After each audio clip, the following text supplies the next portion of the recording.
નમસ્કાર દર્શક મિત્રો, આપ નિહાળી રહ્યા છો એસ લાઈવ ન્યૂઝ બુલેટિન। જોઈએ આજના મુખ્ય સમાચાર। ગોબરેજ ચીટ ફંડ સ્કેમના 23 વર્ષ જૂના કેસને ફાસ્ટ ટ્રેક કોર્ટમાં ચલાવી પીડિતોને ન્યાય અપાવવાની કર્ણાવતી ગ્રાહક સુરક્ષા સમિતિની માંગ। કર્ણાવતી ગ્રાહક સુરક્ષા સમિતિના પ્રમુખ શ્રી પ્રવીણ અનંતરાય ભટ્ટ દ્વારા આજે યોજાયેલી પ્રેસ કોન્ફરન્સમાં ખેડા જિલ્લાના ગોબરેજ ગામ ખાતે વર્ષ 2003 દરમિયાન વોટર પાર્કના નામે ચલાવવામાં આવેલી મની સર્ક્યુલેશન ચીટ ફંડ યોજનાના 23 વર્ષથી લંબિત કેસને ફાસ્ટ ટ્રેક કોર્ટમાં ચલાવવાની અને લાખો પરિવારોને ન્યાય અપાવવાની રાજ્ય સરકાર સમક્ષ ઉગ્ર માંગ કરવામાં આવી હતી। શ્રી ભટ્ટે જણાવ્યું હતું કે આરોપી દક્ષેશ મહેન્દ્ર શાહ દ્વારા ગરીબ અને મધ્યમ વર્ગના આશરે 4,5,000 થી વધુ રોકાણકારો પાસેથી કરોડો રૂપિયાની મરણમૂડી એકત્રિત કરીને વિશાળ આર્થિક છેતરપિંડી આચરવામાં આવી હતી। તે સમયની અંદાજિત રકમ આશરે 14 કરોડ રૂપિયા જેટલી હતી, જેનું આજના મૂલ્યે ચક્રવૃદ્ધિ વ્યાજ સાથે અંદાજિત મૂલ્ય 150 રૂપિયા કરોડથી વધુ થાય છે। તેમણે જણાવ્યું કે સમગ્ર પ્રકરણની તપાસ સીઆઈડી ક્રાઇમ બ્રાન્ચ દ્વારા કરવામાં આવી હતી અને આરોપી દક્ષેશ મહેન્દ્ર શાહની ધરપકડ કરીને તેની સામે ચાર્જશીટ પણ દાખલ કરવામાં આવી હતી।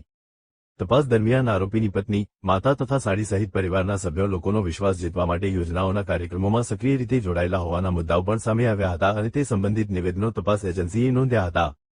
શ્રી ભટ્ટે જણાવ્યું કે કેસ દાખલ થયાને આજે 23 વર્ષ વીતી ગયા હોવા છતાં હજુ સુધી અંતિમ ચુકાદો આવ્યો નથી। વારંવાર મુદતો પડવાને કારણે અનેક પીડિતો અવસાન પામ્યા છે, જ્યારે તેમના વારસદારોને પણ ઘણી વખત તેમના પરિવારજનોના રોકાણ અંગે જાણકારી નથી। ન્યાયમાં થઈ રહેલા અસહ્ય વિલંબને કારણે પીડિત પરિવારોમાં ભારે નિરાશા અને અસંતોષ વ્યાપ્યો છે।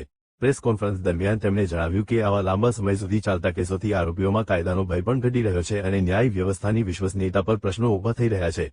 તેથી રાજ્ય સરકારે આ કેસને વિશેષ પ્રાથમિકતા આપી ફાસ્ટ ટ્રેક કોર્ટમાં દૈનિક ધોરણે સુનાવણી શરૂ કરવી જોઈએ। કર્ણાવતી ગ્રાહક સુરક્ષા સમિતિએ રાજ્ય સરકાર સમક્ષ નીચેની મુખ્ય માંગણીઓ કરી છે। ગોબરેજ મની સર્ક્યુલેશન ચીટ ફંડ સ્કેમના કેસને ફાસ્ટ ટ્રેક કોર્ટમાં સ્થાનાંતરિત કરીને દૈનિક સુનાવણી હાથ ધરવામાં આવે। પીડિત રોકાણકારોને તેમની મરણમૂડી પરત અપાવવા કાયદેસરની કાર્યવાહી ઝડપી પૂર્ણ કરવામાં આવે। 3. રાજ્યમાં મની સર્ક્યુલેશન ચીટ ફંડ અને આર્થિક છેતરપિંડીના અન્ય તમામ લાંબા સમયથી પેન્ડિંગ કેસોની વિશેષ સમીક્ષા કરીને ઝડપી નિકાલ માટે રાજ્ય સ્તરે અસરકારક વ્યવસ્થા ઊભી કરવામાં આવે। શ્રી પ્રવીણ ભટ્ટે જણાવ્યું કે આ કેસ માત્ર એક ફોજદારી કેસ નથી, પરંતુ હજારો ગરીબ અને મધ્યમ વર્ગના પરિવારોના જીવનભરના પરિશ્રમ અને વિશ્વાસ સાથે જોડાયેલો મુદ્દો છે।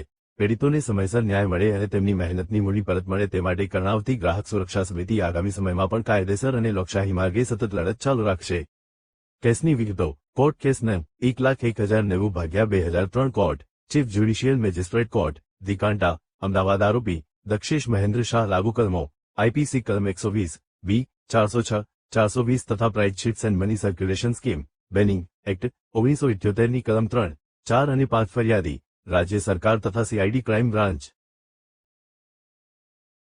મારું નામ પ્રવીણભાઈ ભટ્ટ છે।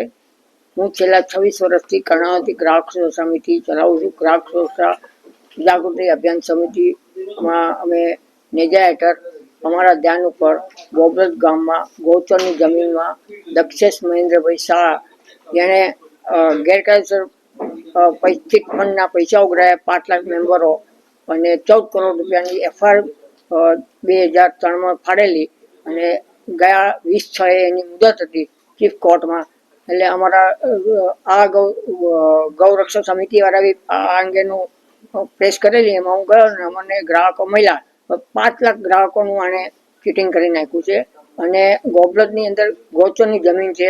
ગોબરેજ ગામના દિલીપભાઈ પટેલ સરપંચ અને આ બધા જ એમના વિરોધમાં છે, પણ હજી સુધી કોઈ સ્થાનિક લોકોને કે કોઈ નિકાલ આવ્યો નથી।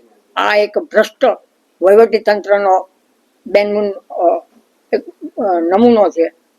ભ્રષ્ટાચાર એ શિષ્ટાચાર થઈ ગયો છે। ખરેખર તો આ વસ્તુ સરકારશ્રીના ધ્યાન પર લાવવા માટે અમે કરી છે અને સરકારશ્રીની ફરજ છે। તો દર્શક મિત્રો, આ હતા અત્યાર સુધીના સમાચારની ખાસ ગતિવિધિ માટે આપ નિહાળતા રહો એસ લાઈવ ન્યૂઝ બુલેટિન। નમસ્કાર।